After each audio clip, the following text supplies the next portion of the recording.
Bismillahirrahmanirrahim. Alhamdulillahirabbil alamin wassalatu wassalamu ala asyrafil anbiya wal mursalin sayyidina wa habibina Muhammadin wa ala alihi wa sahbihi ajma'in.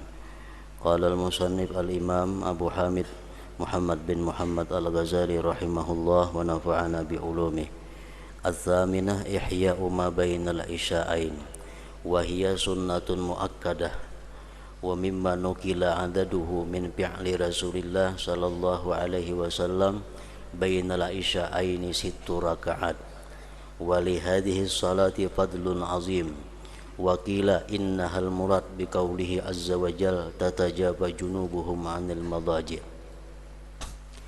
wa qad ruwiya anhu sallallahu alaihi wasallam annahu qala man shalla bainal maghribi wal isya' fa innaha min salatil awwabin. وقال صلى الله عليه وسلم من عكف نفسه فيما بين المغرب والعشاء في مسجد جماعة لم يتكلم إلا بصلاة أو بقرآن كان حقا على الله أن يبني له قصرين في الجنة مسيرة كل قصر منهما 100 عام ويغرس له بينهما غراسا لو طافه أهل الأرض لوسعهم وسيأتي بقية فضائلها في كتاب الأوراد إن شاء الله تعالى إلى آخره.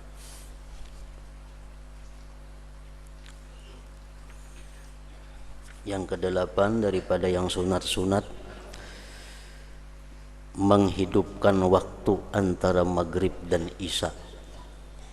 Menghidupkan waktu antara maghrib dan isya dengan berbagai macam ibadah. Dan itu adalah sunnah muakkad, sunat yang sangat kuat artinya.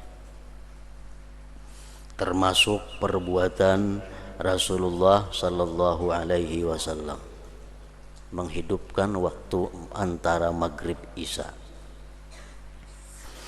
Yang dinukil jumlah rakaatnya, salat yang di antara maghrib dan isya adalah 6 rakaat. 2 rakaat salam, 2 rakaat salam, 2 rakaat salam.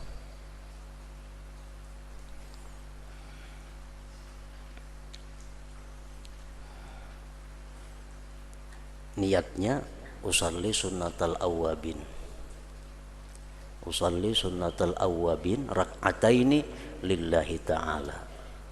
Aku sembahyang sunat awwabin 2 rakaat karena Allah ta'ala. Tuntung 2 rakaat lagi, usalli sunnatal awwabin rak'ataini lillahi ta'ala. Tuntung pulang 2 rakaat, usalli sunnatal awwabin rak'ataini lillahi ta'ala. Bacaannya cukup Fatihah lawan qul ya rakaat pertama, kedua Fatihah dan qul huwallahu ahad.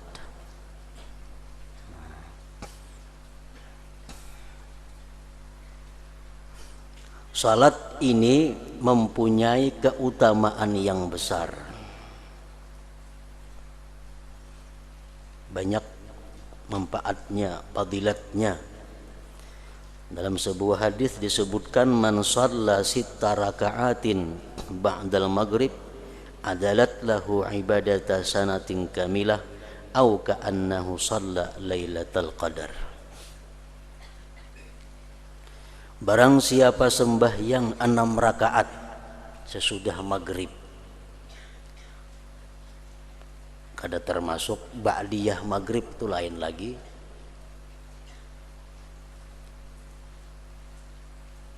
Sembahyang 6 rakaat sunat awwabin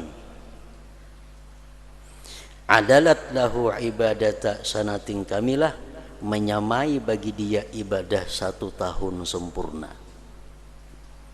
atau seolah-olah dia sembahyang pada Lailatul Qadar. Jadi salat awwabin itu ada beberapa macam, yang paling banyak jumlah rakaatnya 20. Macam sembahyang tarawih 2 10 kali.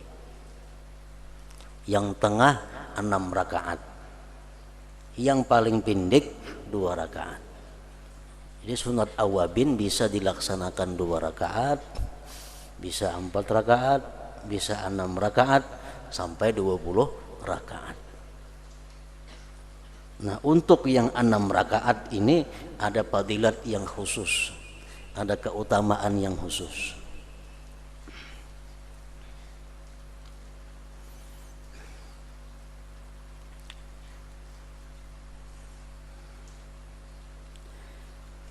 Dan ada yang mengatakan bahwa salat itulah yang dimaksud dengan firman Allah Azza wa Jal, tatajafa junubuhum 'anil madaji'. Artinya lambung mereka jauh dari tempat tidurnya, yaitu orang yang sembahyang 6 rakaat tadi.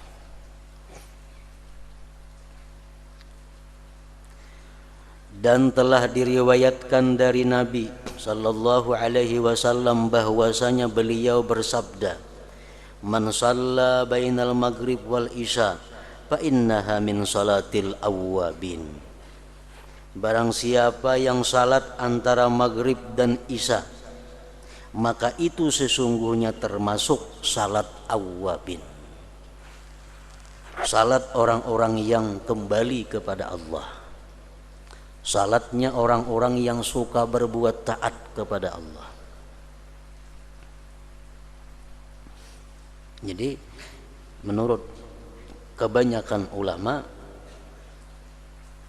salat awwabin ini bisa masuk dalam sembahyang apapun. Umpamanya kita sembahyang imbah maghrib mengqadha sembahyang. Contoh sembahyang maghrib, kita sembahyang ba'diyah maghrib, lalu kita mengqadha. Nah, mengqadha sembahyang, misalnya siang tadi kada sembahyang duha, dikadha ka imbah maghrib sembahyang duha. Sembahyang duha 4 rakaat umpamanya. Itu termasuk awwabin juga.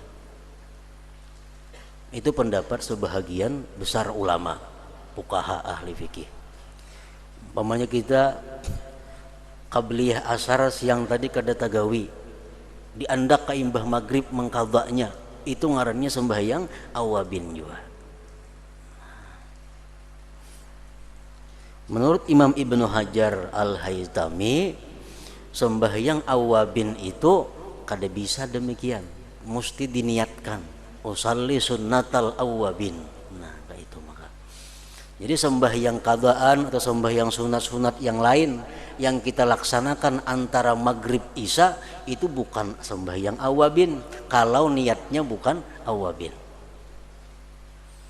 Jadi menurut Ibnu Hajar Al-Haytami mesti diniatkan usalli sunnatal awwabin rak'ataini lillahi ta'ala. Nah, hanya sunat awwabin ngarannya.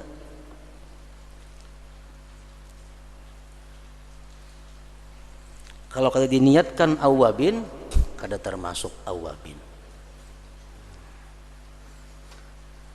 Jadi ada perbedaan pendapat mengenai salat awwabin itu. Salat awwabin itu apakah ada sembahyangnya atau sembahyang nangapa kabila imbah maghrib menggawi awwabin ngarannya. Nah, itu nang khilaf. Ibnu Hajar mengatakan sembahyang awwabin itu ada sembahyangnya, 2 rakaat paling sedikit, paling banyak 20. Niatnya pun sunat awwabin. Itu Ibnu Hajar. Ulama yang lain mengatakan sembahyang apapun walaupun itu qadhaan kita gawi imbah maghrib, itu ngarannya adalah awwabin juga. Itu pendapat yang lain lagi.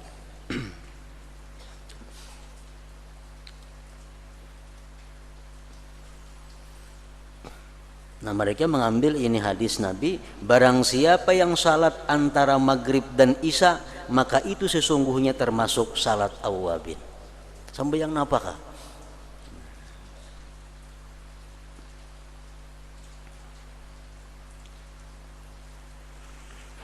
Dan Nabi sallallahu alaihi wasallam bersabda, man akafa nafsahu fima bainal maghrib wal isya fi masjidi jama'atin lam yatakallam illa bi salatin aw bi qur'anin kana haqqan 'ala Allah ay yabniya lahu qasraini fil jannah masiratu kulli qasrin minhuma mi'atu 'am wa yaghrisu lahu bainahuma ghirasa law tafahu ahlul ardi lawasi'ahum. Artinya barang siapa yang menahan dirinya, yang beriktikaf artinya. Siapa yang beriktikaf pada apa yang antara maghrib dan isya di masjid melaksanakan jamaah. Sebagian ulama mensyarahkan hadis ini maksudnya adalah di masjid jami', macam masjid Sulaha umpamanya, itu masjid jami'. Mun dilanggar-langgar surau-surau itu kada masuk masjid jami'. Nah, siapa yang beriktikaf antara maghrib isya di masjid yang dilaksanakan Jumat, di mana ia tidak bercakap-cakap, tidak berbicara kecuali dengan doa atau Quran sampai isya, maka hak atas Allah, pasti atas Allah untuk membangunkan baginya 2 istana di surga.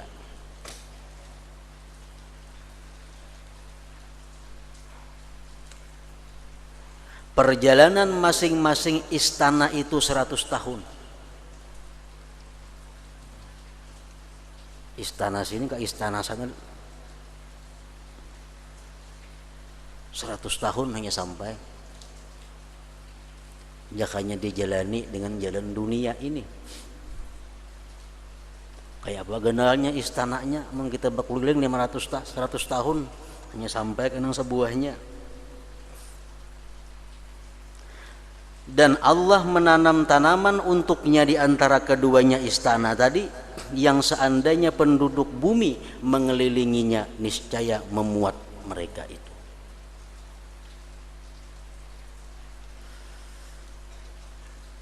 Fadilat orang yang i'tikaf antara maghrib sampai isya, tapi i'tikafnya bacaan Quran, hadis, bacaan salawat, zikir, tasbih, kada bercakap-cakap duniawi.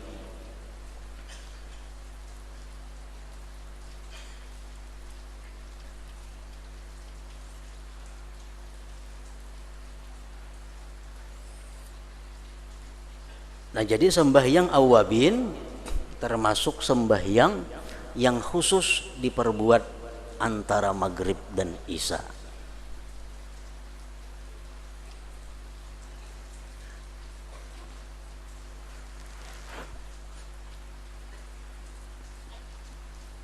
Jadi amalan-amalan antara maghrib isya ada yang khusus. Bila kita amalkan antara maghrib isya, kita akan mendapat fadilat yang besar. Kalau di waktu lain kita akan dapat fadilat juga, cuma kada sebesar kalau kita mengamalkan antara maghrib dan isya. Sembahyang awabin. Imbah itu lagi membaca tabarak dan alif lam mim tanzil as-sajdah. Rasulullah bersabda, man qara'a tabarakalladzi biyadihil mulku wa alif lam tanzil as-sajdah bainal maghrib wal isya faka'annama qama lailatul qadar.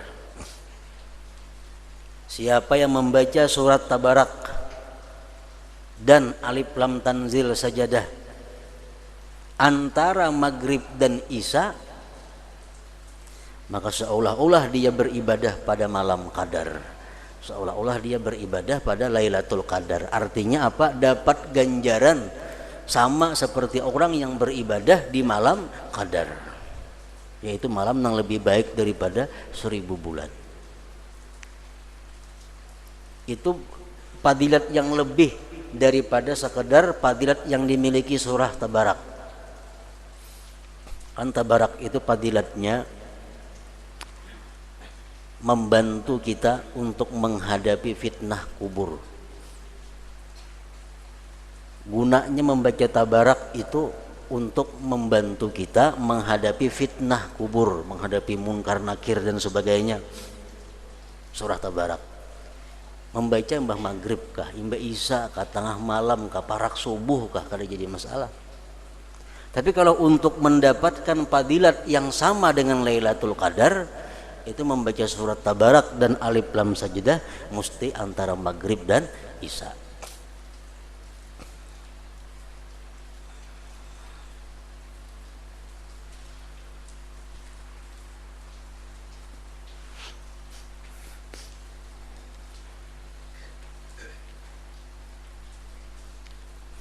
dan akan datang setinggal dari keutamaan-keutamaannya di dalam Kitabul Aurat insyaallah taala.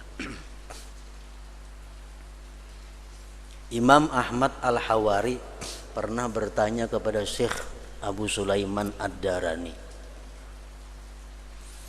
Ujar sidin, wahai Syekh, mana baiknya orang itu puasa seharianan, puasa sunat. Kemudian dia habis maghrib makan minum kan, habis maghrib. Lawan orang itu kada puasa, tapi ini antara maghrib isya itu beribadah, mana ganalnya pahalanya? Abu Sulaiman Ad-Darani mengatakan lebih besar pahala menghidupkan waktu maghrib antara maghrib isya itu daripada puasa sunat seharianan itu.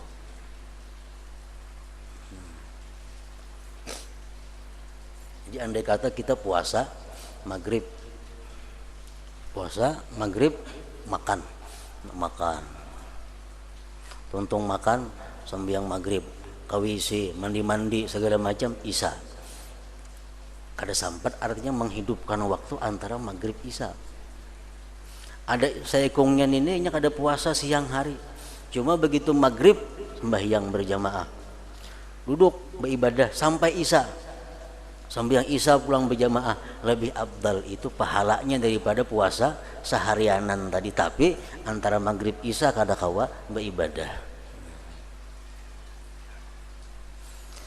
Nah, jadi kedudukan waktu antara maghrib isya ini adalah mendekati dengan waktu tengah malam. Kalau kita kada kau beribadah di tengah malam, kita ambil waktu menghidupkan waktu antara maghrib dan isya.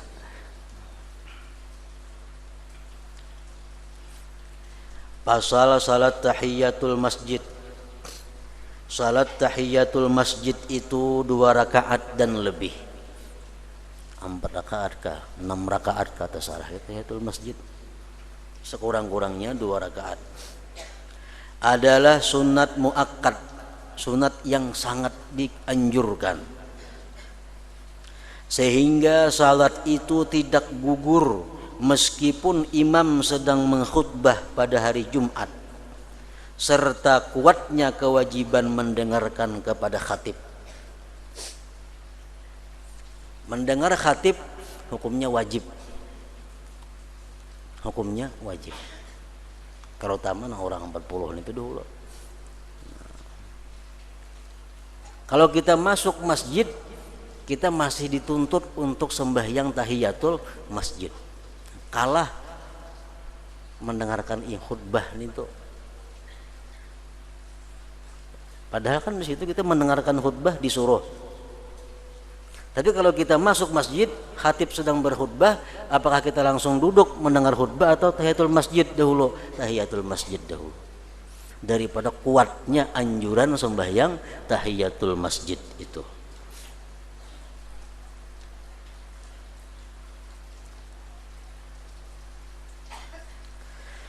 Jika ia mengerjakan salat fardu atau qadaan, maka tahiyatul masjid itu tertunaikan dengannya dan ia berhasil mendapat keutamaan. Masuk masjid langsung sembahyang duha, masuk masjid langsung mengqadha sembahyang zuhur umpamanya. Nah, itu tak kurang termasuk sudah tahiyatul masjid di situ. Kecuali tahiyatul masjid yang dinazarkan, nah itu kada masuk. Tahiyatul masjid yang dinazarkan, aku bernazar bila mana ini aku hendak sembahyang tahiyatul masjid. Nah, masuk masjid mesti sembahyang tahiyatul masjid, kada gugur dengan sembahyang duha, dengan sembahyang mengqadha di masjid kada gugur. Tapi kalau kita kada bernazar apa-apa, kita masuk ke masjid langsung sembahyang qabliyah umpamanya, nah masuk sudah tahiyatul masjid di situ. Dan ia berhasil mendapat keutamaan karena yang dimaksudkan adalah agar ia pada permulaan masuknya itu tidak kosong dari ibadah, yang khusus dengan masjid sebagai pelaksanaan hak masjid itu.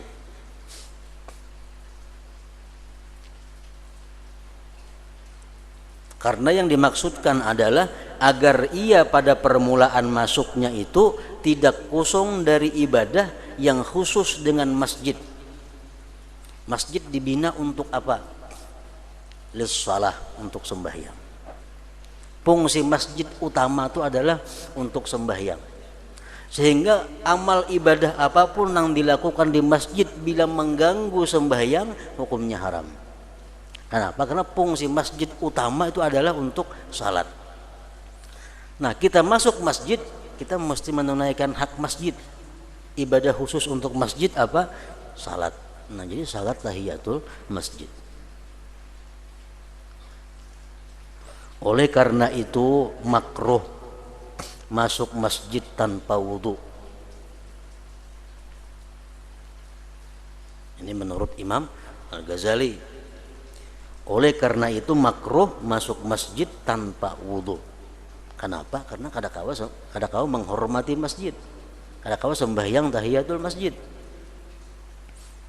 Jika ia masuk masjid karena liwat atau duduk, maka hendaklah ia mengucapkan subhanallah walhamdulillah wala ilaha illallah wallahu akbar. Artinya maha suci Allah, segala puji bagi Allah, dan tidak ada Tuhan selain Allah, dan maha besar Allah. Ia mengucapkannya sebanyak 4 kali. Misal kita masuk masjid, hendak sembahyang tahiyatul masjid, katiya bahadas, ada boleh sembahyang. Nah, untuk menutupi itu baca 4 kali subhanallah walhamdulillah wala ilaha illallah wallahu akbar. Dikatakan bahwasanya itu mengucap 4 kali tadi membandingi 2 rakaat pada keutamaannya.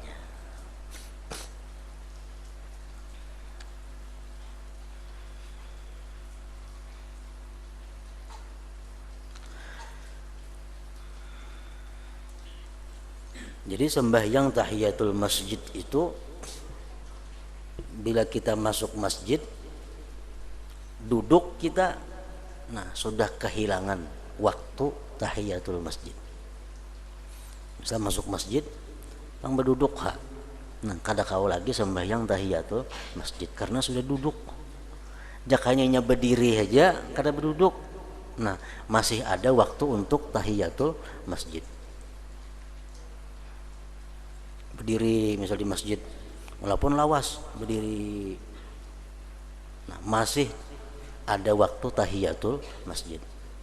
Kalau masuk masjid duduk walaupun 1 mat, kada kau lagi sembahyang tahiyatul masjid, sudah hilang apa waktunya, sudah habis waktunya. Nah oleh karena itu kita biasa hari Jumat datang ke masjid pas orang azan, orang bang, masuk orang bang, jangan berduduk, berdiri. Hendak menyahuti azan dahulu berdiri. Tuntung kita menyahuti orang azan, tuntung azan, sembahyang apa kita? Sembahyang qabliyah Jumat. Qabliyah Jumat nih. Nah, orang sudah bang, qabliyah Jumat. Karena kita berdiri aja tadi menunggu tadi, sembahyang qabliyah Jumat otomatis termasuk tahiyatul masjid di dalamnya, dapat pahalanya. Amun kita orang bang masuk ke masjid duduk. Tuntung orang bang sembahyang qabliyah Jumat, nah kada dapat pahala tahiyatul masjid, kada dapat pahala karena sudah berduduk bang tadi kita. Nah, jadi menunggu orang azan itu kalau kita hendak menyahut azan tuh berdiri aja.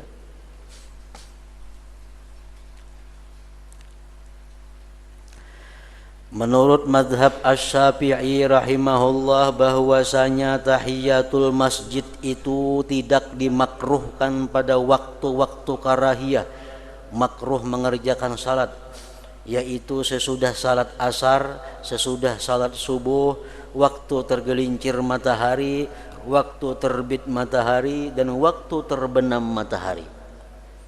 Tahiyatul masjid tetap dituntut.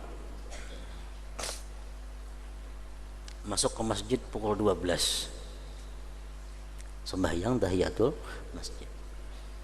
Sampai yang lain kada boleh nih tuh. Kenapa? Karena matahari parahatan tergelincir. Matahari tenggelam kada boleh sembahyang. Matahari terbit kada boleh sembahyang. Imba asar kada boleh sembahyang sunat. Imba subuh kada boleh sembahyang sunat. Tapi kalau kita masuk masjid walaupun imba asar tetap dituntut tahiyatul masjid. Masuk masjid imba sembahyang subuh tetap tahiyatul masjid.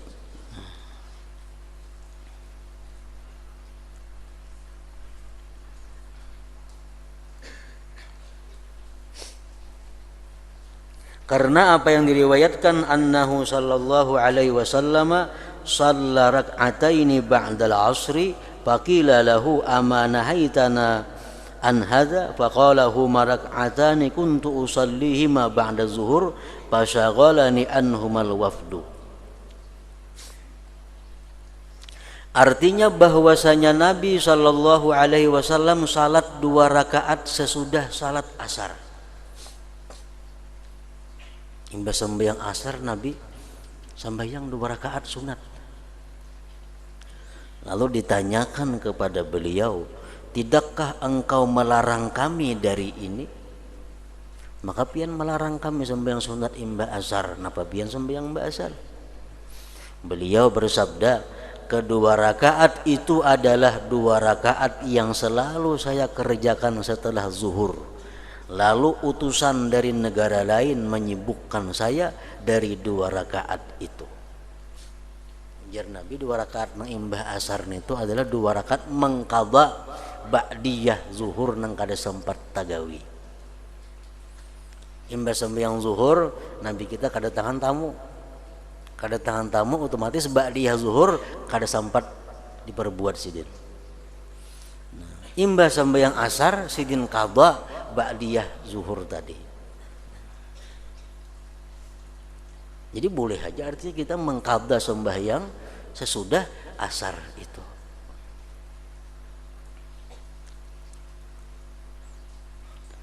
Hadis ini memberi 2 faidah, 2 pengertian.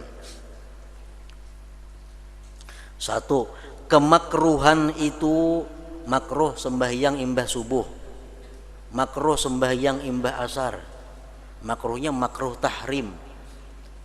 Arti makruh tahrim ini haram, berdosa dan kada sah sembahyangnya.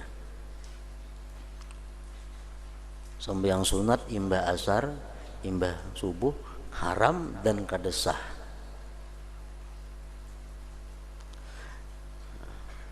Kemakruhan itu terbatas pada salat yang tidak mempunyai sebab.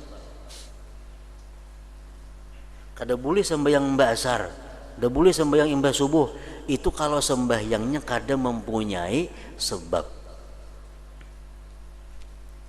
Kalau sembahyang mempunyai sebab, kada jadi masalah. Misal kita imbah asar baudu, tontong baudu, sembahyang 2 rakaat sunat wudu. Walaupun imbah asar kada jadi soal, karena sembahyangnya sembahyang yang punya sebab sebelumnya.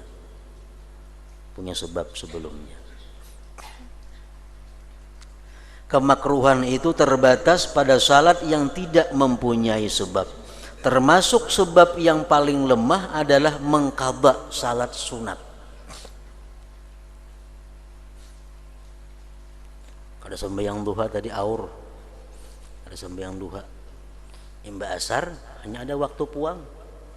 Mengqadha sembahyang duha kada jadi masalah karena ada sebab sebelumnya.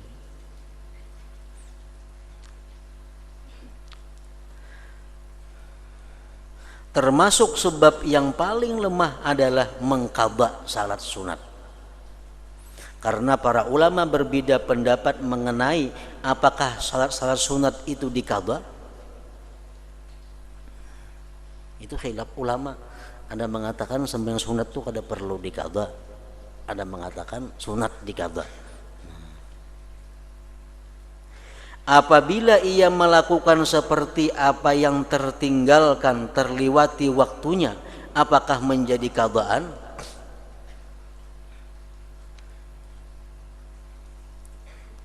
Menjadi qadhaan yang terliwati waktunya. Apabila kemakruhan itu hilang dengan sebab yang paling lemah, maka lebih pantas kemakruhan itu hilang dengan masuk masjid, karena masuk masjid adalah sebab yang kuat. Imba asar, sembahyang kifayah di masjid, tahiyatul masjid, kada jadi masalah karena ada sebabnya, masuk masjid sebabnya, lalu sembahyang tahiyatul masjid.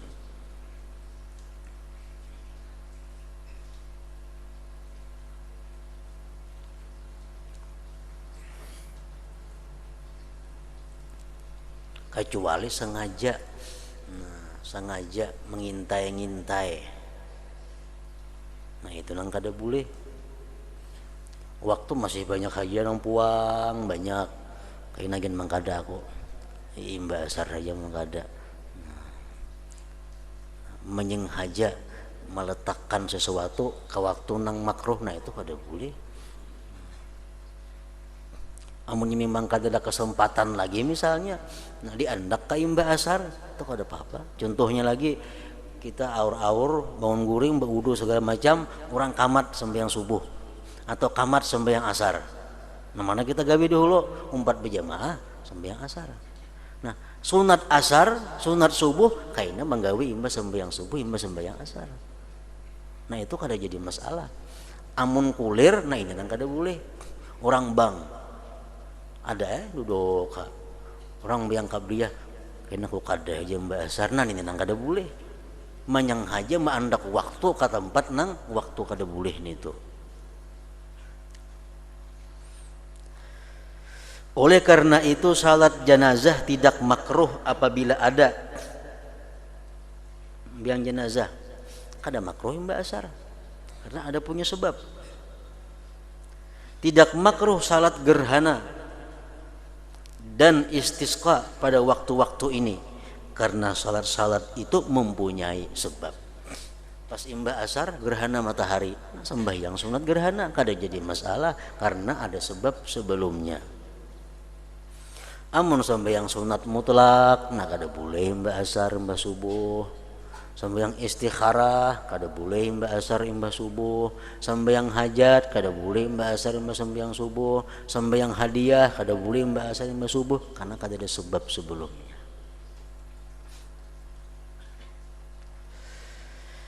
Nah hadis tadi yang kedua mengqadha salat sunat. Karena Rasulullah Sallallahu Alaihi Wasallam mengqadhanya.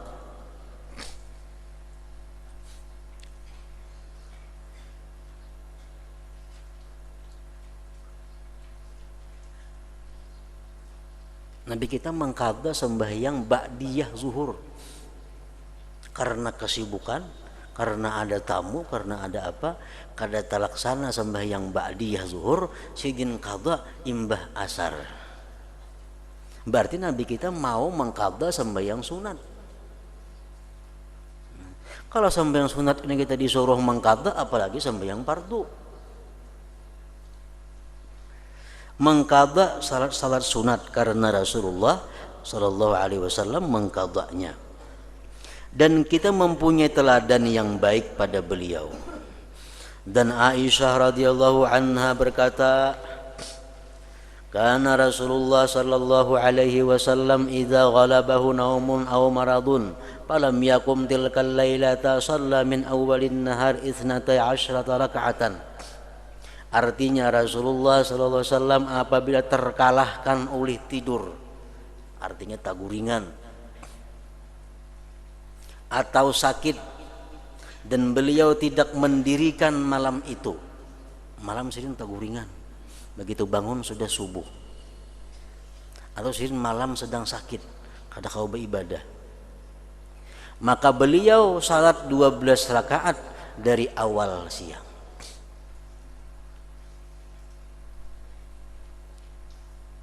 Mengqadha sembahyang malam, mengqadha sembahyang malam. Para ulama berkata, barang siapa di dalam salat lalu ia terlewatkan dalam menjawab muazzin, maka apabila ia salam maka ia mengqadha dan menjawabnya meskipun muazzin itu telah diam. Jangankan sembahyang, menjawab azan aja kita disuruh mengqadha. Menjawab orang bank.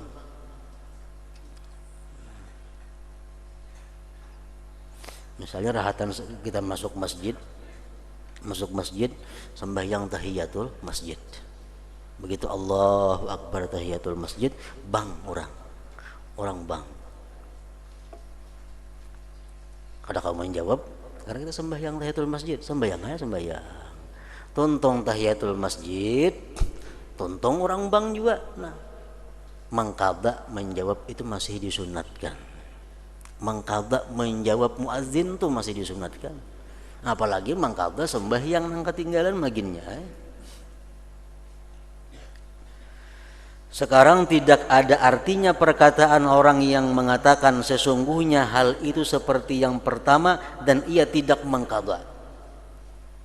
Perkataan seperti itu kada perlu dipakai, kada perlu diperhatikan. Ada pendapat yang mengatakan bahwa seorang yang kada sembahyang kada perlu mengqadha lagi jar. Nabi pun mengqadha sembahyang. Karena seandainya hal itu demikian, amunnya mengqadha tuh kada ada aturannya, mun mengqadha tuh kada disuruh, niscaya Rasulullah SAW tidak mengerjakan salat itu dalam waktu karahah, dalam waktu makruh. Nah, sini mengqadha ba'diyah zuhur imba asar pada waktu makruh. Jaka yang mengqadha tuh kada sini mengqadha bang. Jadi kesimpulannya bahwa mengqadha itu adalah sesuatu yang memang dari Rasulullah Sallallahu Alaihi Wasallam. Baik mengqadha sembahyang wajib, baik mengqadha sembahyang sunat, baik mengqadha wirid-wirid yang lainnya. Memang bagi orang yang mempunyai wirid, misal sudah terbiasa mbak asar, membaca ratib, mbak maghrib membaca macam-macam bacaan, Mbak Isa membaca ini, Mbak Juhur membaca ini, Mbak Subuh membaca ini, sudah jadi wirid hariannya. Mbak Subuh ratibul atas misalnya, Mbak Asar ratibul atas atau ratibul haddad sebagainya. Lalu ada uzur yang menghalanginya, satu hari kada tabaca wirid-wirid itu, maka sayogianya ia tidak meringankan bagi dirinya sendiri untuk meninggalkannya, tetapi ia perdapati pada waktu lain. Disuruh kita membayar mengqadhanya. Misalnya mbah maghrib sudah terbiasa membaca sab'un munjiat, membaca 7 surah itu Yasin, Tabarak, Waqiah dan sebagainya, 7 surah. Itu sudah wirid mbah maghrib membaca itu. Pada hari ini karena kesibukan apa kada terbaca 7 surah. Nah, kayaknya Mbak Isa atau isuk siang dibayar. Sehingga dirinya tidak cenderung untuk meninggalkan dan meringankan. Memperdapatinya itu baik sebagai jalan memerangi nafsu. Dan karena bahwasanya Nabi SAW bersabda, ahabbul a'mal ilallah adwamuha wa in qalla. Artinya amal yang paling disukai kepada Allah Ta'ala adalah amal yang paling kekal terus menerus meskipun sedikit. Namun kita ada kesibukan prai, belanja lapang gawi, ada kesibukan prai, nah itu Allah kada suka. Allah suka amalan itu yang terus menerus, yang rutin walaupun sedikit. Nah, supaya kita jangan keluar daripada dawam, daripada rutin, bila kita kada baca dibayar di waktu yang lain, diqadha. Dengannya dimaksudkan agar seseorang itu tidak terputus dalam terus-menerus beramal. Aisyah radhiyallahu anha meriwayatkan dari Nabi sallallahu alaihi wasallam bahwasanya beliau bersabda, man abadallaha azza wa jalla bi'ibadatin thumma tarakaha malalatan maqatahu Allah azza wa jalla. Artinya barang siapa yang menyembah Allah azza wa jalla dengan satu ibadah rutin, mbah maghrib membaca sab'un munjiat, mbah maghrib sab'un munjiat, kemudian ia meninggalkannya.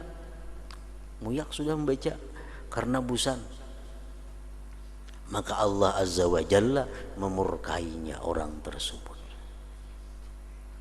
Allah memurkai, maka Allah Azza wa Jalla, maka Allah Azza wa Jalla memurkainya.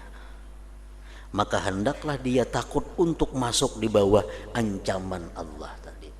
Makanya bila ketinggalan ada kesibukan, dibayar, diqadha di waktu yang lain, supaya jangan termasuk golongan ini.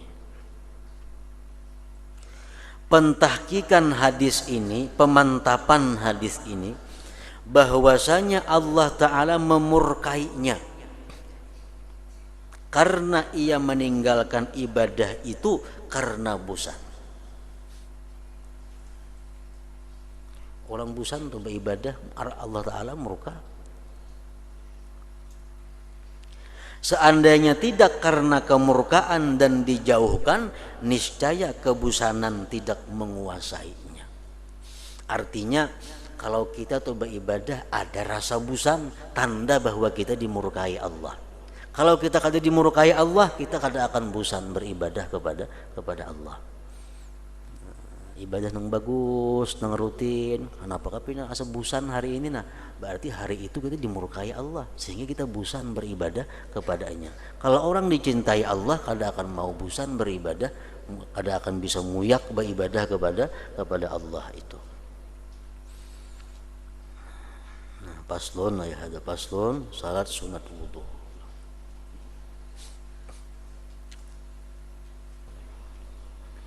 فيا أيها الراجو منه شفاعة صلوا عليه سلموا تسليما